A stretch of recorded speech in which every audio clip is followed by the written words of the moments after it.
Ladies and gentlemen, in this age where people are so money conscious, there is this gentleman giving you free drinks. What is your name? What is your name? Satyavelu. Satya lah. Ini Satya sedang memberikan minuman percuma, tengok.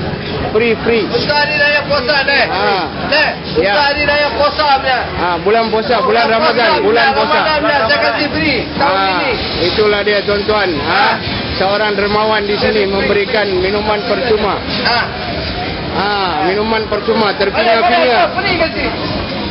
Terpinga-pinga anti itu. Ya sahabat, minuman percuma. Ambil. Ambil. Kita minuman free, Pak. Itulah dia. Di zaman sekarang ini ada juga orang yang berhati mulia. Beroleh. Sudah annen irunga besi. Yes. Alaya. Nettu vandirukkom. Yen. Nettu vandirukkom. Sariyana jendere. Apdi kaila baatla gaadi. Free deh. Kasih orang minuman free deh. Itulah dia. Enjoy. Semoga murah rezeki Encik Satya. Itu terima kasih. Thank you very much. Tuan-tuan dan puan-puan, saya Zainal Abidin, Mahaguru 58, sedang berada di restoran Sri Pandi, Pasar Pudu. Di hadapan saya adalah Encik Satya. Encik Satya seorang peniaga handphone. Dan beliau hari ini saya secara kebetulan lalu pada Pasar Pudu, saya nampak beliau sedang mengedarkan minuman percuma kepada orang ramai. Jadi Encik Satya, terima kasih sebab sudi meluangkan sedikit masa. Pertama sekali saya ingin mengucapkan tahniah kepada Encik Satya sebab sudi memberikan minuman percuma kepada orang awam. Apa yang mendorong Encik Satya melakukan begini?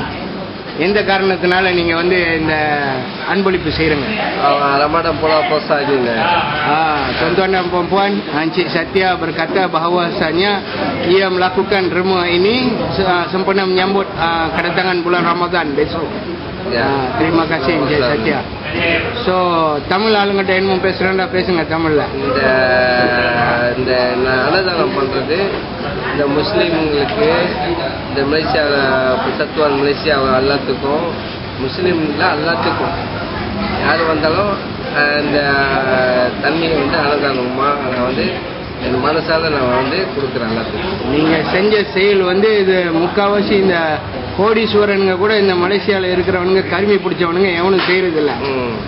அதனால நான் மலேசியா மக்கள் விட்டு சார்பால உங்களை ரொம்ப பாராட்டுறேன், உங்களுக்கு ரொம்ப நன்றி சொல்றேன். ஏன்னா உங்க மாதிரி பல பேர் இருந்துச்சுன்னா மலேசியா எங்கேயோ போயிடும். ஸோ ஆண்டவன் வந்து உங்களுக்கு நல்லது செய்யணும்.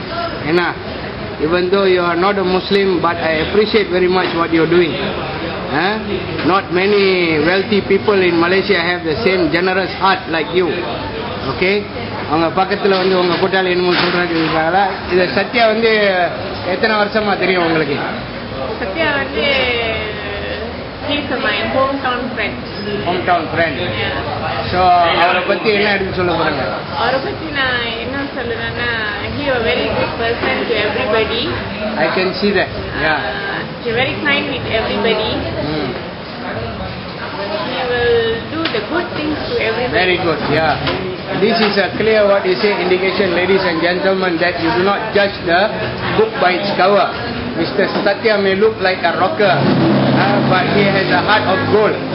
So on behalf of all Malaysians, I'd like to thank you once again for this generous deed. May your business prosper. Okay, Romo nandri ungalukku. Thank you very much. All right. So all the best to you, sir.